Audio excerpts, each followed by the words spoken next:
Ted Hughes' poems were powerful magic for me when I was beginning to write. And later on, when we became friends, he was always a strong and sustaining presence in my life. So I'm going to read the first poem in Ted's first book. It's called The Thought Fox, and it's one I heard him read a score of times. Like many of his poems, it's an exercise in conjuring up a spirit. It's midnight as he begins to write, and he's within the magic circle of his desk lamp, invoking a fox out of the surrounding darkness, invoking a poem out of the thickets of his imagination and out of the depth of the English language. The poem even begins with a perfect Anglo-Saxon line, 4 stresses and 3 alliterations, although, as usual with this writer, there's nothing studied about the effect. Myth, metre and memory are all part of a single, solitary, concentrated action. The Thought Fox. I imagine this midnight moment's forest. Something else is alive beside the clock's loneliness and this blank page where my fingers move. Through the window I see no star. Something more near, though deeper within darkness, is entering the loneliness. Cold, delicately as the dark snow, a fox's nose touches twig, leaf.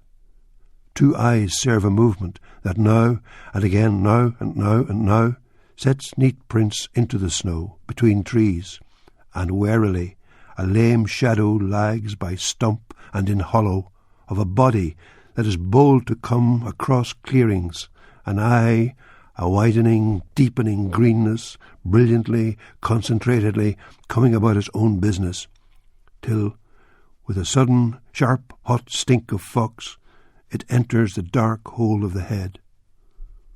The window is starless still. The clock ticks. The page is printed.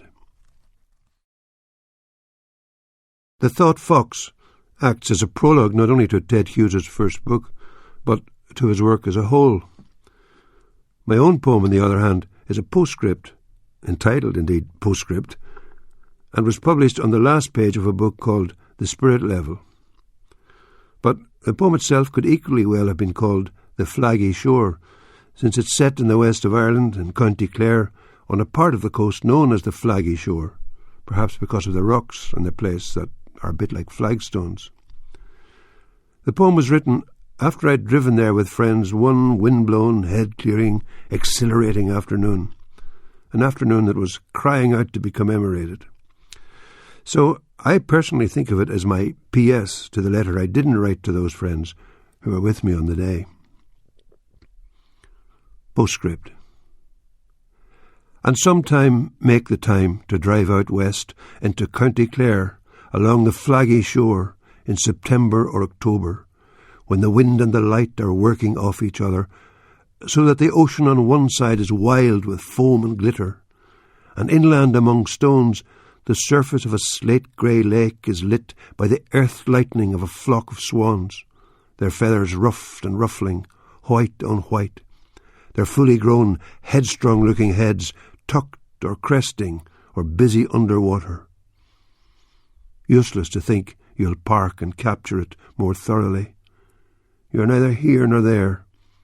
A hurry through which known and strange things pass, as big soft buffetings come at the car sideways and catch the heart off guard and blow it open.